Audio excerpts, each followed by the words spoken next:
Vilma, eu queria ver a sua avaliação a respeito digamos, de uma visão um pouco mais abrangente. A gente continua registrando despesas subindo acima das receitas. É basicamente isso do que a gente tratou nesse começo aqui. E a gente vê, por outro lado, particularmente do lado político no Palácio do Planalto, uma enorme resistência a mudar a maneira como até aqui se tentou equilibrar as contas públicas, o que obriga a ter uma predominância do fiscal em todo o debate político brasileiro. Você vê a gente escapando disso? Olha, é uma situação um pouco complicada, à medida que a gente observa um cenário em que as prioridades orçamentárias, elas têm sido direcionadas muito para o lado do aumento do gasto, né. A gente consegue até observar, tentativas de certo controle, mas que não avançam.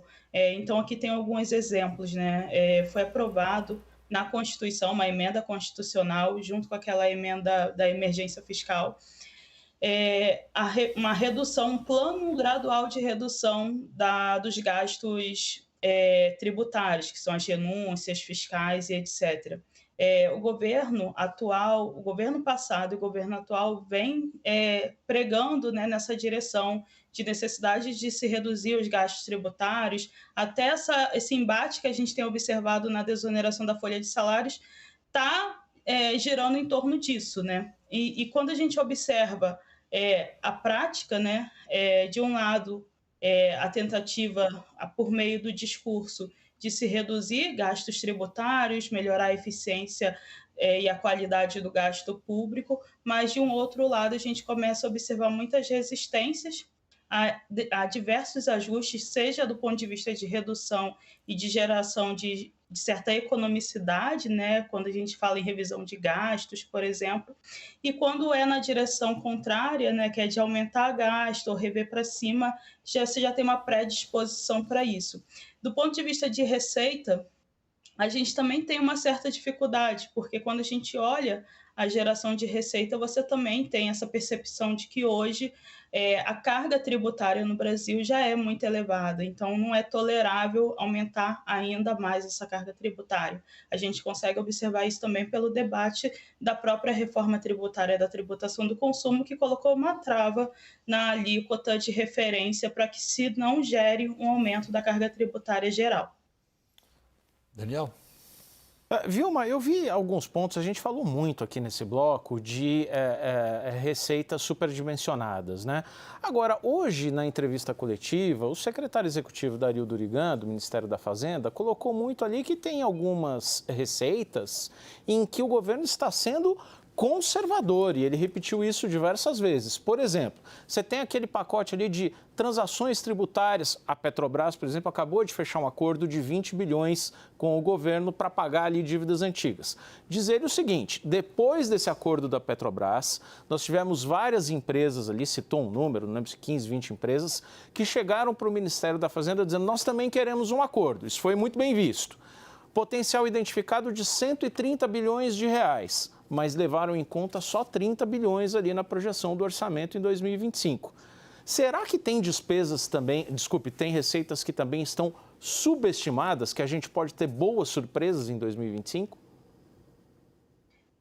É possível, principalmente nessas receitas que ainda são incertas e se tem dificuldade de se prever. Esse caso das transações tributárias, de fato, é uma coisa que ainda está muito incerto. Teve uma discussão, inclusive, do ponto de vista de estimativas mesmo de impacto potencial em torno dessa medida. É possível que se tenha isso, de ter também alguma surpresa positiva do ponto de vista de arrecadação. Mas o que a gente precisa levar em consideração são os riscos que estão sendo colocados na prática, né? Então, a gente tem ali um cenário que mostra um cumprimento da regra fiscal alinhado às regras fiscais e às diretrizes da Lei de Diretrizes Orçamentárias.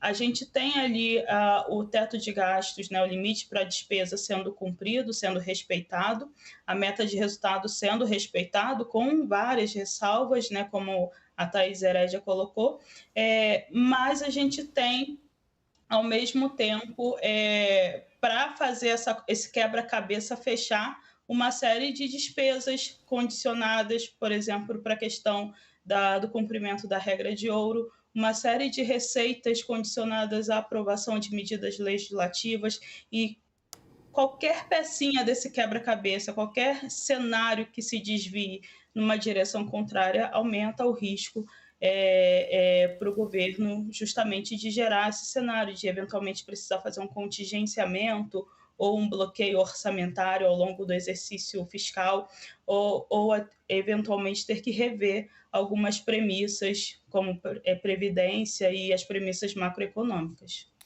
Vilma da Conceição Pinto, muito obrigado, Vilma, pela disposição de participar aqui da nossa roda.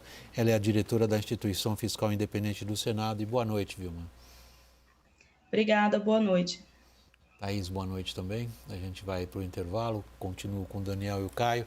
Nosso assunto depois do break é a Justiça emite pedido de prisão para Edmundo Gonzalez na Venezuela. Até já.